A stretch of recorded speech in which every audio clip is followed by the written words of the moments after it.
I said, Nadia, you've done some magic. Usually we don't find you in the studio.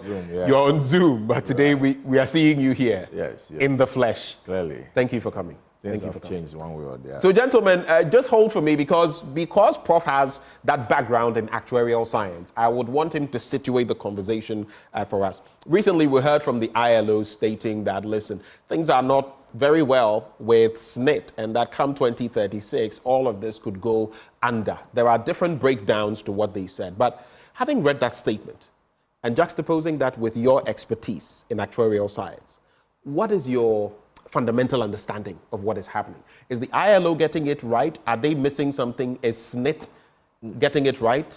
Well, I mean, the picture is clear. I mean, if you take every pensions, once the economy is suffering, pensions also suffers. Let me put it this way. You see, over the past years, government had a freeze in employment. And pensions normally survives on membership contribution and investment.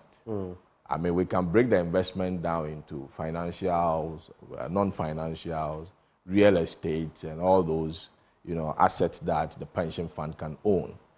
Effectively, if you look at, the past, 10 to 15 years, that government has freezed, employment. I mean, it makes the pension a bit, a bit shaky, in the sense that even if there's employment, which will build up into membership contribution, it tends up to be limited.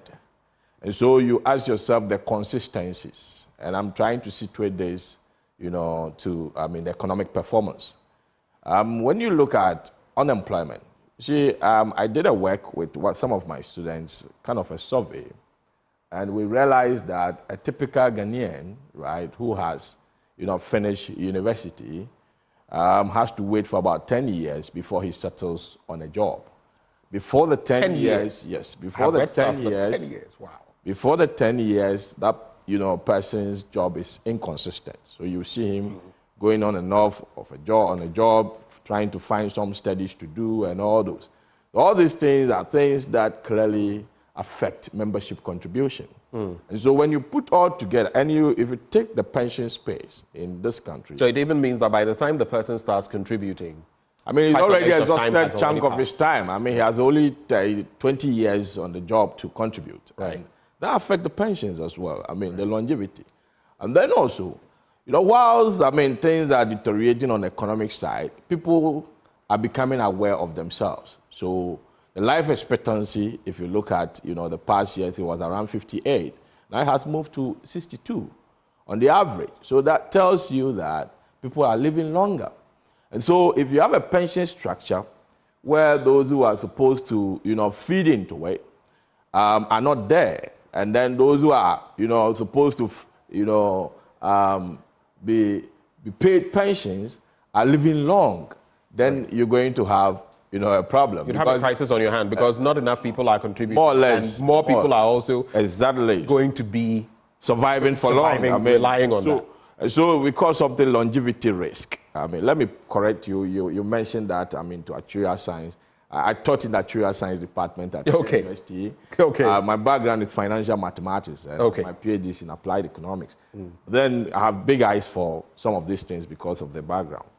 Now, when you, look at the structure and then also the economic performance, clearly it will affect, pensions. Because if you disaggregate membership contribution, and the ILO's report clearly, specify that, pensions in this country, I'm talking about SNIT, is at risk because when you look at the benefit that is supposed to be paid and then cost of operations, put that together and then match it up with, membership contribution, you realize that the two is more than, the membership contribution. And pensions does not survive when you are using investment income to pay for this pay-as-you-go indicators, i.e., the benefit you're supposed to pay and then, the operations.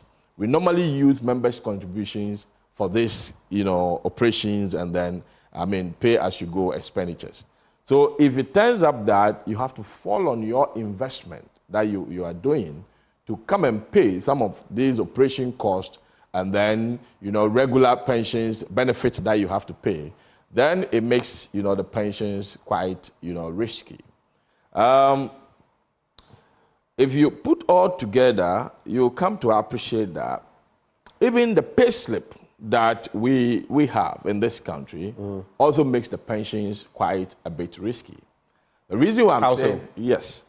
So and maybe that'll be your final point before I go to the other. Yes, if you take my pay slip, for instance, a typical pay slip of a government worker, that allowances are more than, the basic that is pensionable. So if you take, someone's basic, the basic could be around maybe 2,000 Ghana cedis. But allowances is around 3,000. So something like cost of living, allowance, it may not be subject to tax. It may not be subject to pensions, sorry. And so effectively, you will come to realize that the pensionable fund that the person is owed, which reflected in the ILO report. Right. The report indicates that they have to make sure that they consolidate, salaries, including allowance, so that they can put the pension, they can affect the pensions percentage on that together. But if it turns out that it's only your basic that you are paying pensions on, and then your allowances you are not paying pensions on, by the time you go on pension, your contributions is very, very minimal compared to the entire amount that you've received throughout your working life. So effectively, it turns up that the way we have structured some of I'm not going down to the governance structure of SNIT, right? Which can also affect the pensions. So effectively, I will tell you that yes, indeed, our pensions is